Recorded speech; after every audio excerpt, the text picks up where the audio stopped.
ఉద్యోగుల మధ్య గొడవలు ఉంటుంటాయి, అధికార యంత్రాంగంలో కూడా గొడవలు ఉంటుంటాయి.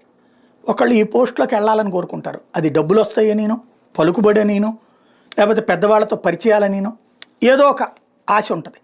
బట్ అది ఇంకొకళ్ళు ఆ స్థానానికి వెళ్ళారనుకోండి, వీళ్ళకి కడుపు పండుతుంది. ఇట్లాంటి వాళ్ళు ఈనాడు జ్యోతిలో ఉన్న జర్నలిస్టులను సంప్రదించి వాళ్ళు వైఎస్ఆర్ కాంగ్రెస్ పార్టీ మనుషులు అని చెప్పి ఇదివరకు వార్తలు రాయించేవాళ్ళు. తద్వారా వాళ్ళ ఉద్యోగాలను అక్కడి నుంచి ట్రాన్స్ఫర్ చేయించి వీళ్ళు ఆ ప్లేసుల్లోకి వెళ్ళేటటువంటి స్టేజ్లో ప్లాన్లు చేసుకున్నారు. ఇప్పుడు ఇక ఆ వైఎస్ఆర్సీపీ అనడానికి కుదరట్లేదు అనుకుంటా. వాళ్ళు అసమర్థులు అని రాయించుకుంటున్నారు. ఎవరు అసమర్థులు అని ధృవీకరించడానికి? ఓ ప్రభుత్వ ఉద్యోగి, ఓ స్థాయిలో ఉన్నటువంటి ఉద్యోగి అసమర్థుడు అని పత్రిక సర్టిఫికేట్ ఇస్తుందా? ఇవ్వాలంటే ఏం చేయాలి? ఇదిగో ఇదివరకటి టైంలో 100 పనులు జరిగినాయి, ఇప్పుడు 90 పనులే జరిగినాయి, లేదా 80 పనులే జరిగినాయి అని చూపించాలి. అదేం లేదు.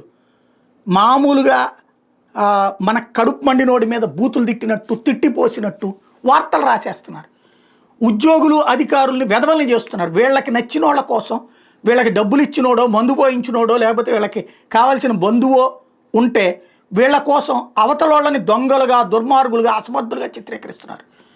ఎవ్వడూ పరువు నష్టం రావేయట్లేదు కాబట్టి వీళ్ళు ఇష్టారాజ్యంగా నడుస్తుంది. జర్నలిజాన్ని చంపేసుకుని వీళ్ళు బ్రోకరిజం చేస్తున్నారు, లేదా అరాచకం చేస్తున్నారు, నీచత్వం చేస్తున్నారు. ఇప్పుడు తాజాగా ఓ వార్త రాసింది, సెర్ప్లో అదనపు రింగ్ లీడర్ లేని అదనపు సీఈఓ పోస్టులో చేరి హల్చల్, బదిలీలో ఇష్టారాజ్యం, అస్మదీలకు అడ్డగోలుగా పోస్టులు, ఎస్సీ ఎస్టీ ఉద్యోగులపై చిన్నచూపు, అవినీతి అధికారులకు అందలం, మంత్రులు ఎమ్మెల్యేల సిఫార్సులు బేఖాతర్, డిప్యుటేషన్ అధికారితో భ్రష్టు పడుతున్న సెర్ప్ రాసేసారంతే.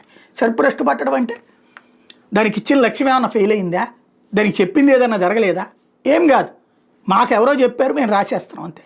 ఈ చెప్పినటువంటి వాళ్ళు మన వాళ్ళు అన్నవి ఉండాలా, మనకి డబ్బులు ఇచ్చినోడు అన్న ఉండాలా, లేదా మందు పోయించినోడు అన్నవి ఉండాలి, లేదా ఏ యార్డ్లో ఇప్పించినోడు అన్నవి ఉండాలి.